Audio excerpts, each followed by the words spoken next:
హైదరాబాద్ మీర్ చౌక్లో జరిగిన భారీ అగ్ని ప్రమాదంలో మృతుల సంఖ్య 10కి చేరింది. మృతుల్లో 8 మంది చిన్నారులు ఉన్నారు. ఏసీ కంప్రెసర్ పేలిపోవడంతో అగ్ని ప్రమాదం జరిగినట్టుగా తెలుస్తోంది. చార్మినార్కు సమీపంలోని గుల్జార్ హౌస్లో భవనం మొదటి అంతస్తులో ఒక్కసారిగా పెద్ద ఎత్తున మంటలు చెలరేగాయి. ఘటనా స్థలానికి అగ్నిమాపక, డిఆర్ఎఫ్, జీహెచ్ఎంసీ పోలీస్ సిబ్బంది చేరుకుని సహాయక చర్యలు చేపట్టారు. అయితే ఒకటే మార్గం ఉండడం వల్ల సహాయక చర్యలో కొంత జాప్యం జరిగింది. అప్పటికే బాధితులంతా స్పృహ కోల్పోయారు. ముగ్గురు ఘటనా స్థలంలోనే చనిపోగా ఆసుపత్రిలో చికిత్స పొందుతూ మిగతా వాళ్ళు చనిపోయారు.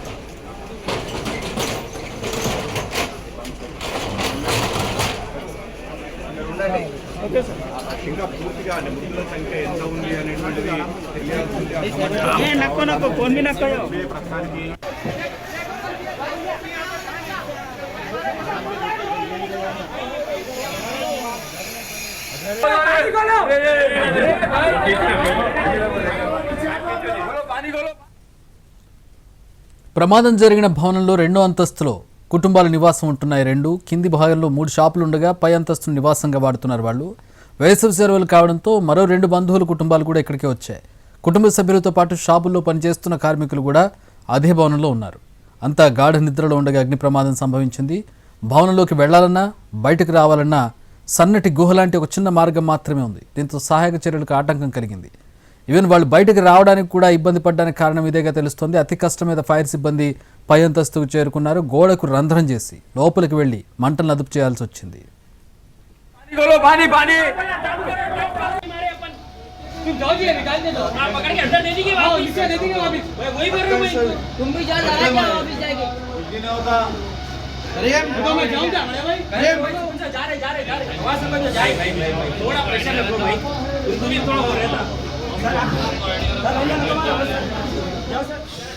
అగ్ని ప్రమాద ఘటనపై సీఎం రేవంత్ రెడ్డి దిగ్భ్రాంతి వ్యక్తం చేశారు. బాధిత కుటుంబాలకు అండగా ఉంటామని చెప్పారు. క్షతగాత్రులకు మెరుగైన వైద్యం అందించాలని అధికారులను సీఎం ఆదేశించారు. మరోవైపు ఘటనా స్థలాన్ని మంత్రి పొన్నం ప్రభాకర్ పరిశీలించారు.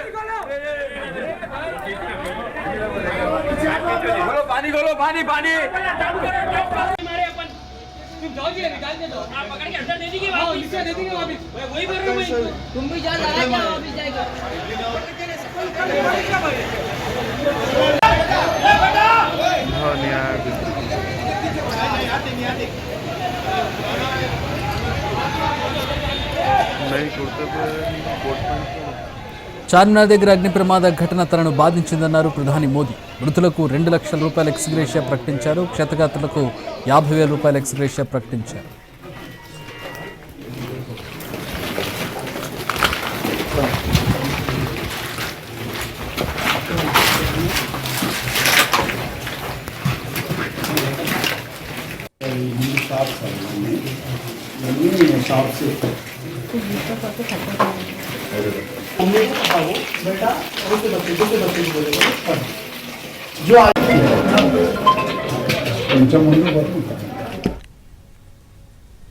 అగ్ని ప్రమాదం జరిగిన భవనానికి ఒకే ద్వారం ఉందన్నారు ఫైర్ డీజీ నాగిరెడ్డి. మొదటి అంతస్తు చేరుకోవడానికి ఇరుకైన మెట్ల మార్గం ఉందన్నారు. దీంతో ఫైర్ సిబ్బందికి చాలా ఇబ్బంది అయిందన్నారు. ఒకే మెట్ల మార్గం ఉండడం వల్ల బాధితులు కూడా ప్రమాదం నుంచి తప్పించుకోలేకపోయారన్నారు నాగిరెడ్డి.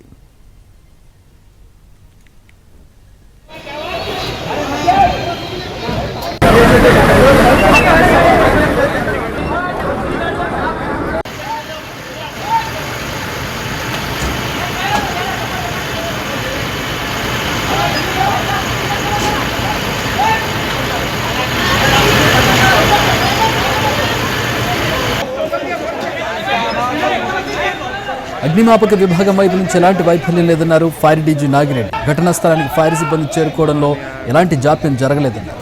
ఉదయం 6:16 సమాచారం అందగా 6:17 ఫైర్ ఇంజిన్ బయలుదేరిందన్నారు. మిగతా ప్రాంతాల నుంచి కూడా ఫైర్ ఇంజిన్ను రప్పించినట్టుగా తెలిపారు.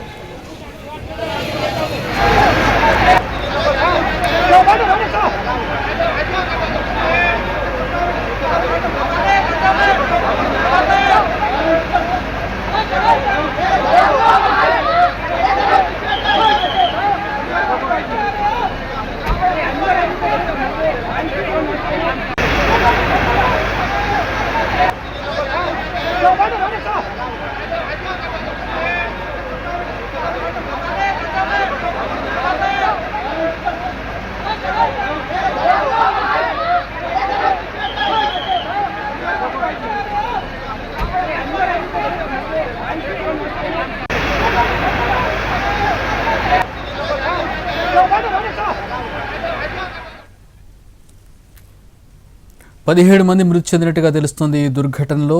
మా ప్రతినిధి కిరణ్ దీనికి సంబంధించినటువంటి మరిన్ని వివరాలు అందించడానికి గ్రౌండ్ జీరో నుంచి ఉన్నారు. కిరణ్, వివరాలు ఏంటి? ఇప్పటి వరకు అంటే దాదాపు 7 గంటలు గడుస్తోంది ఘటన జరిగి.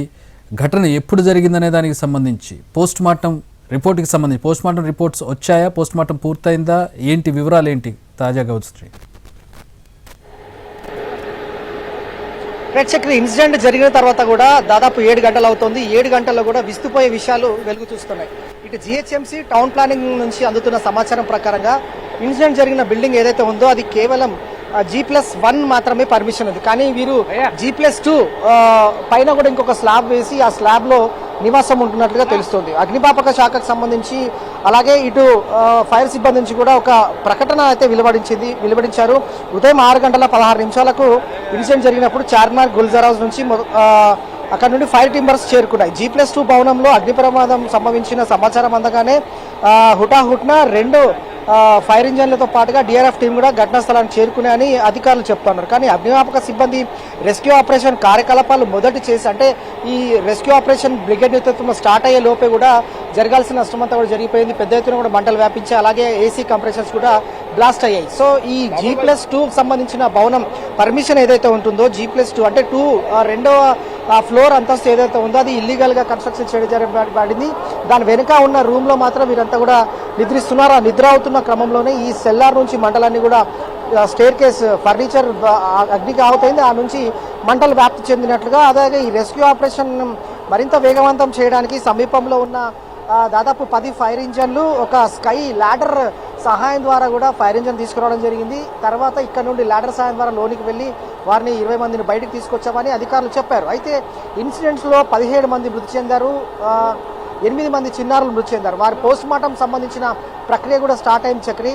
అయితే దాదాపు 17 మందికి సంబంధించిన పోస్ట్ మార్టం కాబట్టి రాష్ట్ర మంత్రి పొన్నం ప్రభాకర్ అక్కడ డాక్టర్స్ వైద్య బృందంతో మాట్లాడారు. సీఎం రేవంత్ రెడ్డి కూడా ఆదేశించారు వైద్య సహాయాలు అందించాలి. ఎవరైతే 4 వారు సీరియస్ కండిషన్లో ఉన్నారో అలాగే ఈ మృతులకు సంబంధించిన పోస్ట్ మార్టం ప్రక్రియ కూడా వేగవంతం జరగాలి, కుటుంబానికి అండగా ఉండాలని కేంద్రం నుంచి కూడా ఇప్పటికే 2 లక్షల ఎక్స్గ్రేషియా ప్రకటించింది. కానీ రాష్ట్ర ప్రభుత్వం నుంచి స్పష్టమైన హామీ ఇవ్వలేకపోయింది. సో ఈ ఇన్సిడెంట్ అయిన తర్వాత రాష్ట్ర ప్రభుత్వం కూడా ఎక్స్గ్రేషియా ప్రకటించే అవకాశం కూడా కనిపిస్తుంది. సో 17 మంది పోస్ట్ మార్టం కూడా ఏకకాలంలో నిర్వహించాలంటే కాస్త సమయం పట్టే అవకాశం ఉంటుంది. కాబట్టి మృతుల కుటుంబ సభ్యులు ఆల్మోస్ట్ పోస్ట్ మార్టం నిర్వహించే ప్రక్రియ ఉంటుంది కాబట్టి వారిని పంచనామా నిర్వహిస్తారు. కాబట్టి కుటుంబ సభ్యులు పోస్ట్ మార్టం నిర్వహించే ఉస్మానియా మార్చురికి అక్కడికి చేరుకున్నారు. ఆ తర్వాత వారి స్టేట్మెంట్ అంటే వారి యొక్క పంచనామా పూర్తి చేసిన తర్వాత ఉస్మానియా మార్చురిలో 4 చొప్పున అలాగా 3 రౌండ్స్ అంటే టేబుల్స్ 4 ఉన్నాయి. ఆ 4 టేబుల్స్లో 4 డెడ్ బాడీ, ఒక్కొక్క డెడ్ బాడీ కూడా సమయం 40 నిమిషాలు పట్టే అవకాశం ఉంటుంది. సో సాయంత్రం కల్లా ఈ డెడ్ బాడీస్ అన్నింటినీ కూడా పోస్ట్ మార్టం నిర్వహించి కుటుంబ సభ్యులకు అప్పగించేందుకు పూర్తి స్థాయిలో కూడా ఇటు వైద్య బృందం కూడా సిద్ధంగా ఉంది. పోలీసులు కూడా చార్మినార్ సంబంధించి కూడా SHO అక్కడికి వెళ్లారు. సంబంధించి పంచనామా పూర్తి చేస్తారు. పూర్తి చేసిన వెంటనే కూడా పోస్ట్ మార్టం ప్రక్రియ కొనసాగుతుంది. ఒక్కొక్క డెడ్ బాడీకి 30 అవకాశం ఉంటుంది. కాబట్టి 4 బళ్ళలో 4 డెడ్ బాడీలు అప్పటి కూడా 17 మందికి సంబంధించిన మృతదేహాలు పోస్ట్ మార్టం కంప్లీట్ చేసిన తర్వాత డెడ్ బాడీస్ వారికి అప్పగించే అవకాశం ఉంది. మరొక 4 ఎవరైతే ట్రీట్మెంట్ తీసుకుంటున్నారో వారికి మెరుగైన వైద్య చికిత్స కోసం అయితే వారిని ప్రస్తుతం DRDO అపోలో హాస్పిటల్ షిఫ్ట్ చేశారు. అలాగే మలక్పేట యశోద హాస్పిటల్ షిఫ్ట్ చేశారు. సో మరికొద్దిసేపట్లో సీఎం రేవంత్ రెడ్డి కూడా ఘటనా స్థలానికి రాబోతున్నారు. బాధిత కుటుంబ సభ్యులను అడిగి వివరాలు తెలుసుకోబోతున్నారు. అలాగే వారిని పరామర్శించనున్నారు. ఈ క్రమంలో కూడా పోలీసులు భారీ స్థాయిలో కూడా బందోబస్తును ఏర్పాటు చేశారు. గుల్జారాజ్, చార్మినార్, మదీనా, పట్టర్గట్టి ఇవంతా ప్రాంతాన్ని కూడా తమ ఆధీనంలోకి తీసుకున్నారు. ఇన్సిడెంట్ పరిశీలిస్తే ఇప్పటి వరకు 17 మంది మృతి చెందారు. అలాగే మరొక 4 మాత్రం సీరియస్గా ఉన్నట్టు తెలుస్తోంది. All right, thanks for the updates Kiran.